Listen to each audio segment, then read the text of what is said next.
Hello and welcome back to our YouTube channel Padhai with Guru Chela. पढ़ाई with Guru चेला is the ultimate hub for all things exam preparation. Dear students, we will be analyzing the past year's question paper for Indian Political Thought 2. By going through these questions, we can gain valuable insights into the exam format and understand the types of questions that may appear in the upcoming exam. So, let's get started. Dear students, इस video के माध्यम से आज हम discuss करने जा रहे हैं, चर्चा करने जा रहे हैं आप लोगों के Indian political thought 2 past year question paper पर। इस वीडियो के माध्यम से हम डिस्कस करेंगे, चर्चा करेंगे 2023 के क्वेश्चन पेपर को। इस वीडियो के माध्यम से आप लोगों को बताएंगे exam format, marking scheme, total number of questions, कितने नंबर ऑफ क्वेश्चंस आप लोगों को अटेम्प्ट करने थे, कितना समय दिया गया आपको आंसर राइटिंग के लिए, एंड सो मैनी थिंग्स इस वीडियो के माध्यम से हम डिस्कस करने जा रहे हैं। ये video DU regular, DU SOL and NC web तीनों स्टूडेंट्स के लिए काफ़ी ज़्यादा यूज़फुल है, काफ़ी ज़्यादा इन्फॉर्मेटिव है। एंड डियर स्टूडेंट्स, आप लोगों को बताएंगे इस वीडियो के माध्यम से कि आप इस क्वेश्चन पेपर का सॉल्यूशन कैसे हमारे टेलीग्राम चैनल से जो है प्राप्त कर सकते हैं। इसलिए आप लोगों से रिक्वेस्ट है कि इस वीडियो के साथ अंत तक बने रहें, इस वीडियो को एंड तक ज़रूर देखें। सो डियर स्टूडेंट्स, आइए वीडियो को स्टार्ट करते हैं। Alright my dear students, now that we have the past year question paper on your discipline specific core paper Indian Political Thought 2nd. Dear students, आप लोगों को बता दें कि लास्ट ईयर आप लोगों का ये एग्ज़ाम जो है 19 मई 2K23 को कंडक्ट कराया गया था। डियर स्टूडेंट्स, क्वेश्चन पेपर को डिस्कस करने से पहले आइए एक बार हम समझ लेते हैं, जान लेते हैं एग्ज़ाम के फॉर्मेट को, एग्ज़ाम के स्ट्रक्चर को। सो डियर स्टूडेंट्स, आप लोगों को बता दें कि इस क्वेश्चन पेपर के अंदर टोटल नंबर ऑफ क्वेश्चंस जो रहे हैं वो 8 रहे हैं, जिनमें से एनी 4 क्वेश्चंस जो आप पे बेहतर तरीके से आते हैं वो आप लोगों को अटैम्प्ट करने के लिए कहा गया है। अगर हम मार्किंग स्कीम की बात करें तो एक क्वेश्चन जो है वो 18.75 मार्क का रखा गया है। अगर हम टोटल ओवरऑल मार्किंग की बात करें तो 75 मार्क्स का आपका ये क्वेश्चन पेपर रहा है, जहां पर 3 घंटे आपको दिए जाएंगे आंसर राइटिंग के लिए। एंड डियर स्टूडेंट्स, आप लोगों को बता दें कि ये जो क्वेश्चन पेपर है इसका आंसर आप किसी भी एक माध्यम में जो है लिख सकते हैं, चाहे वो हिंदी माध्यम हो, चाहे वो आपका अंग्रेजी माध्यम हो, लेकिन थ्रू आउट द पेपर आपको एक ही प्रकार का मीडियम जो है फॉलो करना है। ठीक है, चाहे वो आपका इंग्लिश मीडियम हो, चाहे वो आपका हिंदी मीडियम हो। ऐसा नहीं करना है कि आपने फर्स्ट का आंसर हिंदी माध्यम में लिखा है और सेकंड का जवाब आप इंग्लिश माध्यम में लिखना चाहे हैं, तो ऐसा नहीं कर सकते हैं। आपको थ्रू आउट द पेपर एक ही प्रकार का मीडियम जो है फॉलो करना है, यूज़ करना है। डियर स्टूडेंट्स, आप लोग देख सकते हैं this question paper contains 4 printed pages. Your roll number, जैसे ही आपको क्वेश्चन पेपर प्राप्त होता है आपको तुरंत यहाँ पर अपना रोल नंबर जो है मेंशन कर लेना है। Serial number of question paper आप देख सकते हैं 3665 इसका सीरियल नंबर है। Unique paper code 1232162। Indian political thought 2nd, BA honours political science, semester 6 का ये क्वेश्चन पेपर है। ड्यूरेशन आप देख सकते हैं, मैक्सिमम मार्क्स यहाँ पर आप मेंशन्ड हैं, देख सकते हैं। इंस्ट्रक्शंस है जो कि आप लोगों को फॉलो करने हैं, वही फॉलो करना है कि अपना रोल नंबर जो है आपको दिए गए कॉलम पर जो है मेंशन कर लेना है। कोई 4 प्रश्न आपको यहाँ पर लिखने हैं, सभी के सभी क्वेश्चंस के जो मार्किंग स्कीम है वो इक्वली रखी गई है। अगर हम आंसर्स की बात करें तो थ्रू आउट द पेपर आपको एक ही प्रकार का मीडियम जो है यूज़ करना है। सो आइए डियर स्टूडेंट्स, अब बढ़ते हैं क्वेश्चंस की तरफ। क्वेश्चन नंबर 1 है, analyse the salient features of modern Indian political thought. आधुनिक भारतीय राजनीतिक चिंतन के मुख्य विशेषताओं का विश्लेषण कीजिए। सो देखिए, ये क्वेश्चन जो है इस प्रकार से पूछा जा सकता है, write an essay on major characteristics of modern Indian political thought. So dear students, यहाँ पर आप लोगों को जैसे कि पता है कि जो मॉडर्न इंडियन पॉलिटिकल थॉट है वो इनकम्पासेस है a wide range of ideologies and movements that emerged in response to colonial rule and subsequent quest for nation building post independence. कुछ साइलेंट फीचर्स की बात करें तो जिसके अंदर आप लोगों के आते हैं एंटी कॉलोनियल नेशनलिज्म, जहाँ पर की फिगर्स की बात करते हैं तो महात्मा गांधी, जवाहरलाल नेहरू, सुभाष चंद्र बोस जैसे नामी ग्रामीण नेता इसके अंदर आते हैं। अगर हम बात करें इसके सेकंड पॉइंट की, तो आप लोग जो है सेक्युलरिज्म एंड डेमोक्रेसी को भी मेंशन कर सकते हैं, जिसका की फिगर है जवाहरलाल नेहरू एंड BR अम्बेडकर। उनकी आइडियोलॉजीज़, उनके जो इम्पैक्ट हैं वो आप लोगों को यहाँ पर मेंशन करने हैं। नेक्स्ट जो है आप ऐड कर सकते हैं वो है सोशल जस्टिस एंड इक्वलिटी, जहाँ पर की फिगर की बात करें तो BR Ambedkar and EV Ramaswamy जैसे लोगों की बात आप कर सकते हैं। अगर हम बात करें गांधीयन फिलॉसफी, तो उसको भी यहाँ पर मेंशन कर सकते हैं, जहाँ पर हम बात करते हैं नॉन वायलेंस की, सत्याग्रह की एंड सर्वोदय की। ठीक है डियर स्टूडेंट्स, इसके बाद आप मेंशन कर सकते हैं सोशलिज्म एंड इकोनॉमिक प्लानिंग, जहाँ पर हम जवाहरलाल नेहरू की बात करेंगे, जयप्रकाश नारायण की बात करेंगे। इसके बाद जो हिंदुत्व है और जो कल्चरल नेशनलिज्म है वो भी आप इसके अंदर मेंशन कर सकते हैं, जिसमें हम विनायक दामोदर सावरकर की बात करते हैं। ठीक है डियर स्टूडेंट्स, सो इन पॉइंट्स को आप जो है मेंशन कर सकते हैं। इन्वायरमेंटलिज्म एंड सस्टेनेबल डेवलपमेंट की भी आप बात कर सकते हैं। काफ़ी सारे पॉइंट्स हैं जिनको आप इसके अंदर ऐड कर सकते हैं, मेंशन कर सकते हैं। अधिक जानकारी के लिए आप लोगों से रिक्वेस्ट है कि आप हमारे टेलीग्राम चैनल को ज्वाइन करें, वहाँ पर हम कुछ आंसर्स को जो है प्रोवाइड करने की प्रयास करने जा रहे हैं। सो डियर स्टूडेंट्स, इस प्रकार जो है आप इसके अंदर इन साइलेंट फीचर्स को ऐड कर सकते हैं। एंड कंक्लूजन के साथ आप जो है इसको वाइंड अप कर सकते हैं कि modern Indian political thought is characterised by its diversity and dynamism, reflecting the complex social, cultural and economic realities of India. It has shaped the country's journey from colonial subjugation to becoming the world's largest democracy, addressing myriad issues. ठीक है, तो इस प्रकार से आप लोग जो है यहाँ पर मेंशन कर सकते हैं। आप लोगों से रिक्वेस्ट है कि दिए गए डिस्क्रिप्शन बॉक्स में टेलीग्राम चैनल को आप जो है ज्वाइन करें एज सुन एज पॉसिबल, वहाँ से इनके आंसर्स को आप जो है चेकआउट कर सकते हैं। नेक्स्ट क्वेश्चन है question number 2। Pandita Ramabai's life experiences, writings and action speak about her significant contributions towards gender rights and gender justice. Discuss. Pandita Ramabai के जीवन, अनुभव, लेखनी एवं कार्य लैंगिक अधिकार एवं लैंगिक न्याय के प्रति उनके सार्थक योगदान को दर्शाता है। विवेचना कीजिए।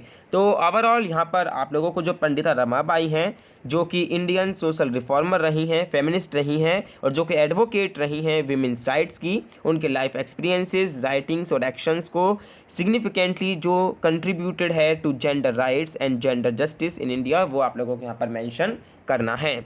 जहाँ पर आपके जो इनके लाइफ एक्सपीरियंसेस हैं वो आप इसके अंदर मेंशन कर सकते हैं, जो उनकी राइटिंग्स हैं वो आप मेंशन कर सकते हैं, एक्शंस को मेंशन कर सकते हैं, लेगेसी को मेंशन कर सकते हैं। अगर हम बात करें तो उनके जो भी व्यू जो रहे हैं जेंडर इश्यूज़ को लेकर वो आप लोग मेंशन कर सकते हैं। जहाँ पर सोशल कस्टम्स की हम बात करते हैं, 3 मेजर जेंडर इश्यूज़ की बात करते हैं, child marriage, the plight of widows and education for women की हम बात करते हैं, 2 major socio cultural factors behind miserable conditions of women's की हम बात करते हैं। ठीक है डियर स्टूडेंट्स, तो आप ओवरऑल यहाँ पर जो है इन तमाम चीज़ों को मेंशन कर सकते हैं। नेक्स्ट क्वेश्चन है question number 3। Gandhi's concept of Swaraj is complex and comprehensive, examine. Gandhi की स्वराज का सिद्धांत जटिल एवं व्यापक है, परीक्षण कीजिए। तो जैसे कि हम जानते हैं कि जो गांधी जी थे वो केवल टॉलेस्ट लीडर नहीं थे इंडियन नेशनल मूवमेंट के, बल्कि एक ग्रेट पॉलिटिकल फिलोसोफर भी थे।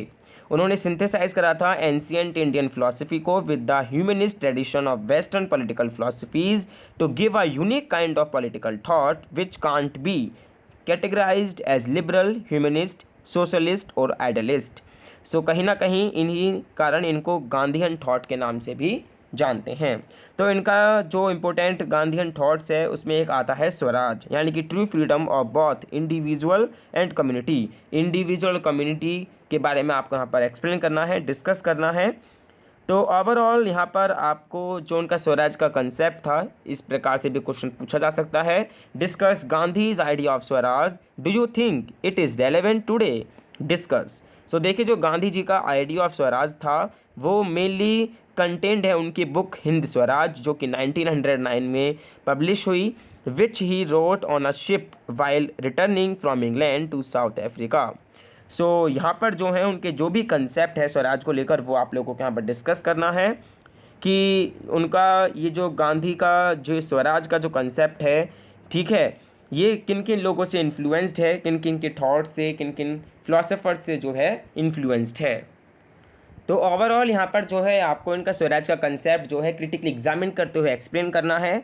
जैसे कि आप जानते हैं कि महात्मा गांधीज कंसेप्ट ऑफ स्वराज और self rule is indeed a complex and comprehensive philosophy that extend beyond mere political independence. It encompasses a broad vision of individual and collective autonomy, ethical living, and socio-economic self-reliance. Gandhi's Swaraj integrates moral and spiritual dimensions with practical political and economic strategies, making it a multifaceted concept.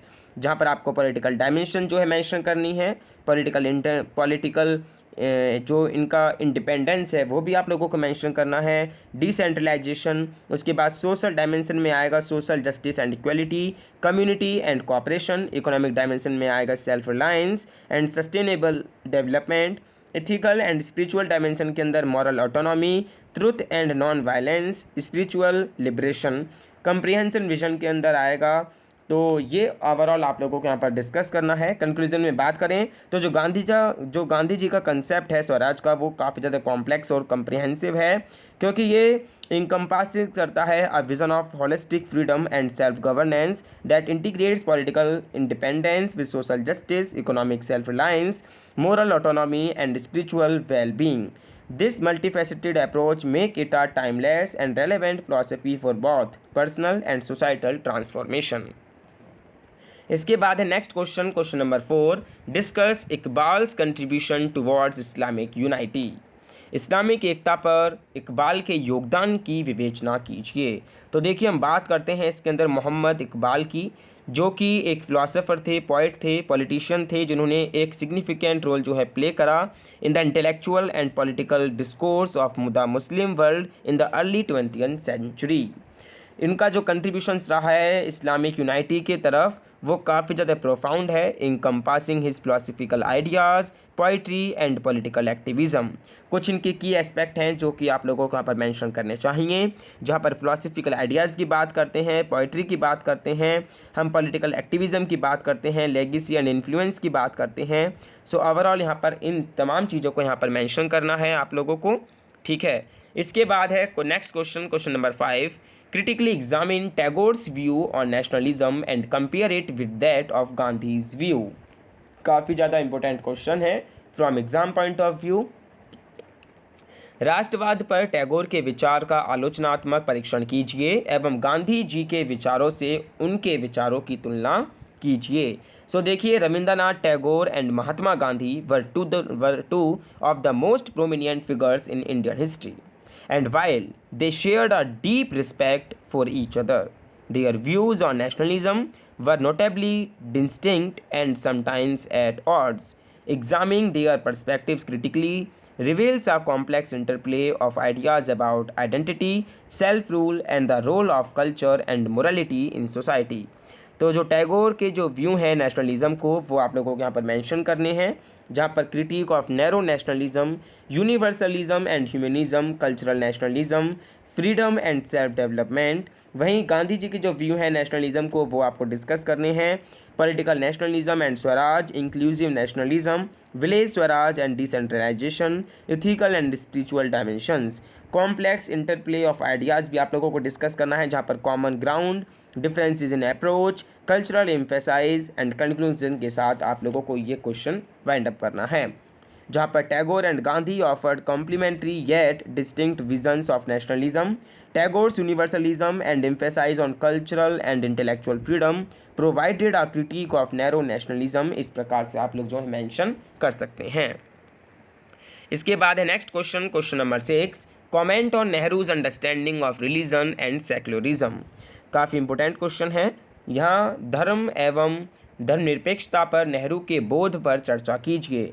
जैसे कि हम जानते हैं Jawaharlal Nehru, India's first prime minister, had a distinctive understanding of religion and secularism that significantly influenced India's approach to these concepts post-independence. Nehru ji का जो vision था were shaped by his education, personal experiences and the socio-political context of India during the struggle for independence. तो यहाँ पर कुछ detail में आप लोगों को मेंशन करना है, जहाँ पर नेहरू जी की अंडरस्टैंडिंग ऑफ रिलीजन को एक हेडिंग डालकर आप लोगों को मेंशन करने हैं। एंड उसके बाद जो नेहरू जी का कंसेप्ट ऑफ सेकुलरिज्म है वो आप लोगों को डिस्कस करना है। एंड जो इम्प्लीमेंटेशन एंड चैलेंजेस हैं वो भी आप लोगों को मेंशन करने हैं, लेगेसी भी आप लोगों को मेंशन करनी है, एंड कंक्लूजन के साथ इसको वाइंड अप करना है। इसके बाद है question number 7, Ram Manohar Lohia has given a new meaning and dimension to the concept of socialism, discuss. Ram Manohar Lohia ने समाजवाद के सिद्धांत को एक नया अर्थ एवं आयाम दिया, विवेचना कीजिए। तो यहाँ पर हम बात कर रहे हैं राम मनोहर लोहिया की, जो कि एक इन्फ्लुएंशियल इंडियन फ्रीडम फाइटर थे, सोशलिस्ट पॉलिटिकल लीडर थे एंड थ्योरिस्ट थे, जिन्होंने significant contributions to the concept of socialism जो है बनाया। And particularly with in the Indian context अगर हम बात करें तो Lohia interpretation and application of socialism were distinct and tailored to address the unique socio economic and political challenges faced by post independence India. यहाँ पर आपको integration of socialism with Indian realities आप लोगों को मेंशन करनी है, ठीक है। पॉलिटिकल स्ट्रेटजीज एंड मोबिलाइजेशन आप लोगों को मेंशन करना है, एंड लेगेसी एंड इन्फ्लुएंसेस के साथ कंक्लूजन के साथ इसको आपको वाइंड अप कर देना है। सो इस प्रकार के 7 ऐसे टाइप क्वेश्चंस पूछे गए हैं। इनका आंसर या फिर हिंट जो है आप लोगों को हमारे टेलीग्राम चैनल में प्रोवाइड करा दिया जाएगा। आप लोगों से रिक्वेस्ट है as soon as possible Telegram channel को ज्वाइन करें, जिसका लिंक हमने इस वीडियो के डिस्क्रिप्शन बॉक्स में प्रोवाइड करा दिया है। इसके साथ साथ 2022 के क्वेश्चन पेपर को भी हमने डिस्कस किया है, एंड 2021 और 2020 के पेपर को भी हमने डिस्कस किया है एक वीडियो के द्वारा, जहाँ पर हमने 4 साल के क्वेश्चन पेपर्स को उठाकर एक ही वीडियो में लगभग 1 से 1.5 घंटे के अंदर कवर किया है। उन तमाम वीडियोज़ का लिंक हमने इस वीडियो के डिस्क्रिप्शन बॉक्स में प्रोवाइड करा दिया है।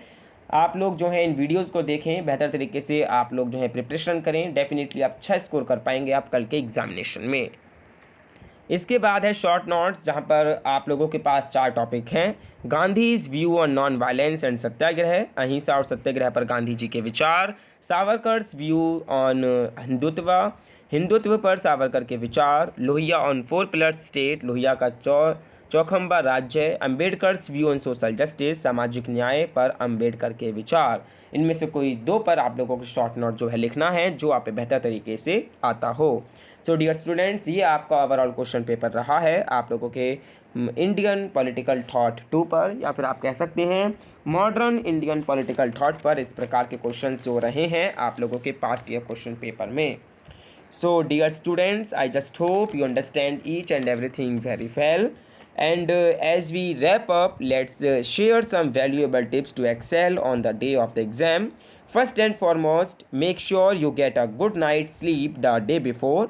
A well rested mind performs better on the day of the exam. Arrive early to the exam center to avoid any last minute stress. Secondly, read through the instructions carefully before starting the exam. Pay attention to the marking scheme and allocate your time accordingly. Third and lastly, stay calm and composed during the exam. Remember, you have put in the efforts and now it's time to show what you know. I hope this analysis and the tips provided will be beneficial to you in your exam preparation.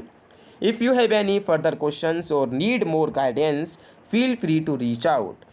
Good luck with your studies, and I am confident you will do great on the exam. Dear students, don't forget to like this video, subscribe to our channel and hit the notification bell to stay updated with our latest content.